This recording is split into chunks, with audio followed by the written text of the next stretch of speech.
Hey guys, so today I've got my reveal of the top secret MegaSize Zaku project that I've been working on, and here we are. It is a MegaSize PewDiePie themed Zaku. Now hold on, stop right there. I just want to say, I know as soon as I say PewDiePie, there's some of you guys out there are going to go straight for the dislike button, straight for the comment section saying PewDiePie's a racist, he's annoying, I hate PewDiePie, I hate his content, whatever, that's fine. You know, look, hey, if you guys don't like PewDiePie for whatever reason, if you guys think whatever you want about him, that's fine. People are allowed to like different things. That's totally okay. You don't have to watch this video. You don't have to let the world know what you think about PewDiePie. He's just a guy at the end of the day, just doing his job. Has he made mistakes in the past? Yeah, probably. Who hasn't? I don't really hold that against him personally. And so that's really all this is about. I know there's going to be some negative comments on this video and people really hating on it just because they don't like PewDiePie, but if you just want to bring negativity into it, I welcome you. Just don't bother watching the video. It's okay. Just close the tab. I'm okay with it. So that's it. So with that out of the way, for any of you guys who have been following PewDiePie, especially for the past couple months, you may have noticed that he's been showing a little bit more interest in Gunpla. He built a couple of perfect grade Zakus as well as a perfect grade unicorn. And after seeing that, I thought it was a great chance to reach out because I enjoy his content. I only really started watching maybe around the beginning of 2017. I never really watched his channel at all before that, just because I'd seen it maybe once in a while and it just wasn't really for me.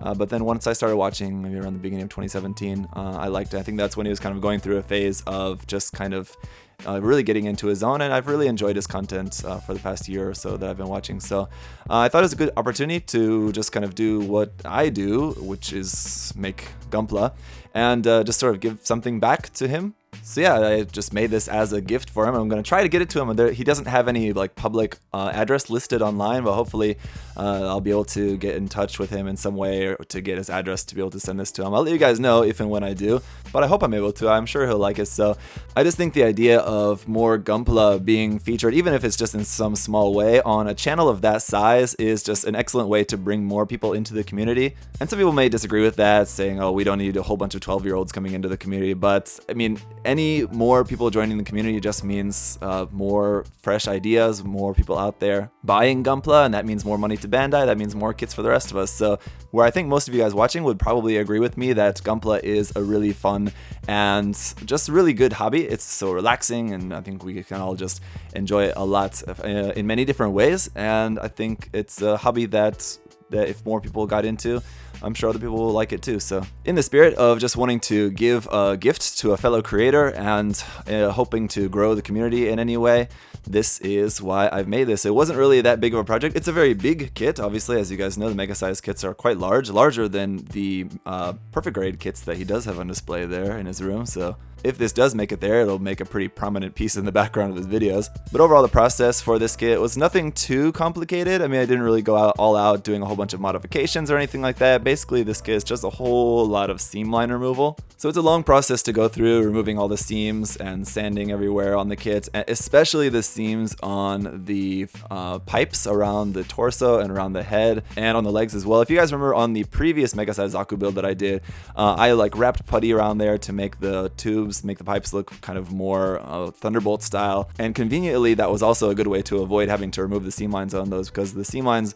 on those piping parts are just awful. It just runs right through the center of all the pipes, and there's a little ring detail around the edges of all the pipes, and you have to kind of sand around that and kind of re-carve out that detail on most of the areas, and it's just kind of really complicated. Now that part of this kit definitely took the longest, or the painting. And so obviously the hand painting of the stripes on there is another part of this kit that did take quite a while to do. At first I tried masking that with just masking tape. That was my initial plan, and then I just realized that just wasn't really gonna work, and so then I thought I could use like liquid mask or putty, like a sticky tack or something like that, to just mask off the areas and do that.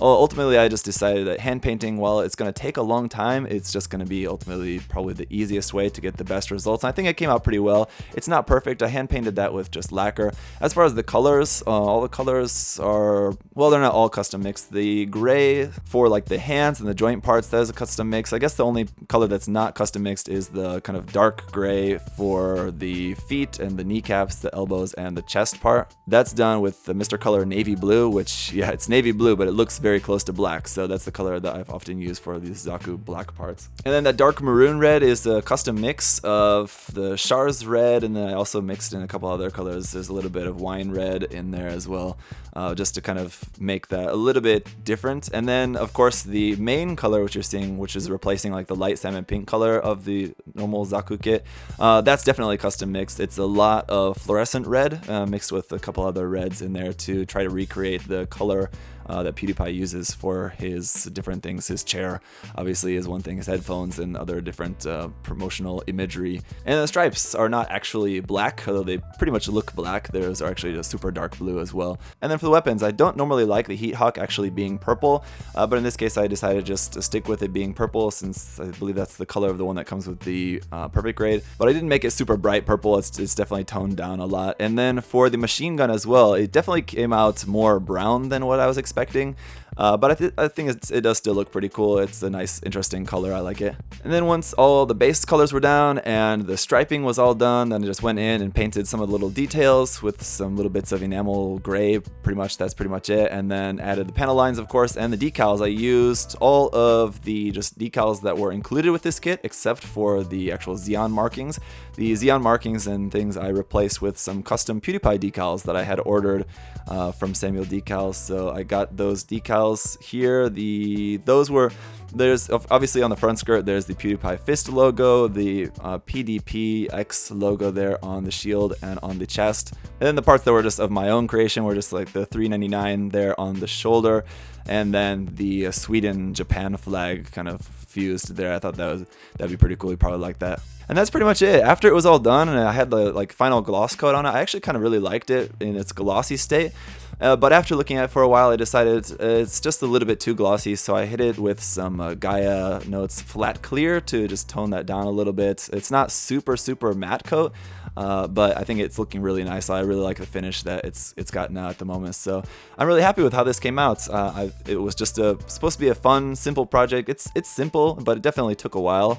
Another thing that happened like after everything was already done, like just a couple days ago, I had the pieces all just like sitting in a box on my floor, just waiting for the final top coat, and something fell off my shelf onto the parts and broke one of the parts in one of the elbow joints. It just sort of like cracked it and chipped it.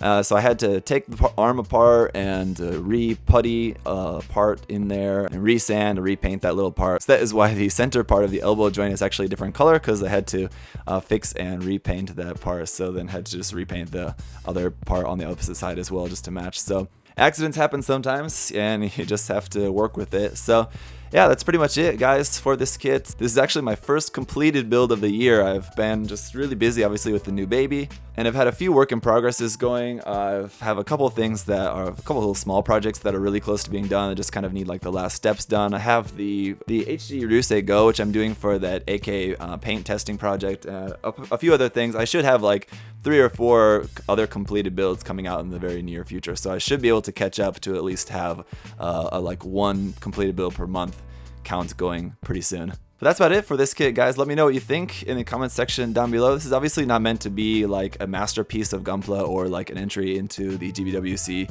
sort of level kits. It's just sort of meant to be cool and just unique and stylish, and hopefully I'm able to get this to PewDiePie, and we might see it in his videos someday in the near future. So with that, as always, guys, thank you so much for watching. Leave any other questions and comments down below. I think I may have said that already. And as always, guys, hope you're having a great day. I'll see you next time. Bye-bye. Thanks for watching.